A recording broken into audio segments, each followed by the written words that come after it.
യോഗ്യതകൾ ഉണ്ടെങ്കിലും ഇല്ലെങ്കിലും ദൈവത്തിന് വിഷയമല്ല. Qualities are there or not is not an issue for God. ഒരാൾ പൂർണ്ണമായി അവന്റെ കൈകളിൽ വിട്ടുകൊടുക്കാൻ തയ്യാറാണെങ്കിൽ എത്ര വലിയ പ്രതിസന്ധികളെയും തരണം ചെയ്യാൻ അവൻ നിന്നെ ബലപ്പെടുത്തും. If there is one person who is consecrated in this generation for God, he is able to use him in this generation.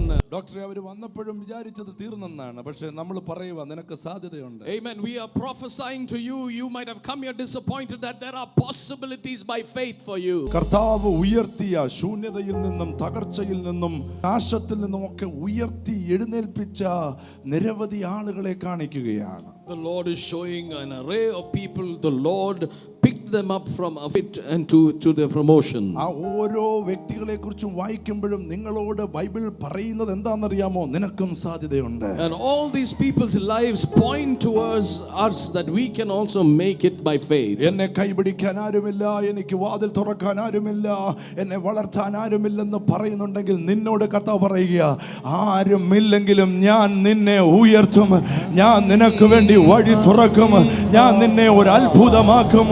ആമേൻ. കുഞ്ഞുങ്ങളില്ലാത്ത ഒരുത്തനെ വിളിച്ച് ഒരു വലിയ രാഷ്ട്രമാക്കിയവനെയാണ് നാം ഇന്ന് പകൽ ആരാധിക്കുന്നത്. യേശുവേ എന്ന് വിളിച്ചോണ്ട് നിനക്ക് സാധ്യതയുണ്ട്. നിനക്ക് വേണ്ടി അത്ഭുതങ്ങളുടെ വഴികൾ തുറക്കുന്നു. ആരാ പറഞ്ഞ നീ നശിക്കുമെന്ന്? ആരാ പറഞ്ഞ നീ ഇല്ലാതാകുമെന്ന്? ഇല്ല, നിനക്ക് സാധ്യതയുണ്ട്. അതേ ദേശത്ത്, അതേ കുടുംബത്തിൽ, അതേ മേഖലകളിൽ തന്നെ നീ ഒരു അത്ഭുതമായി മാറാം.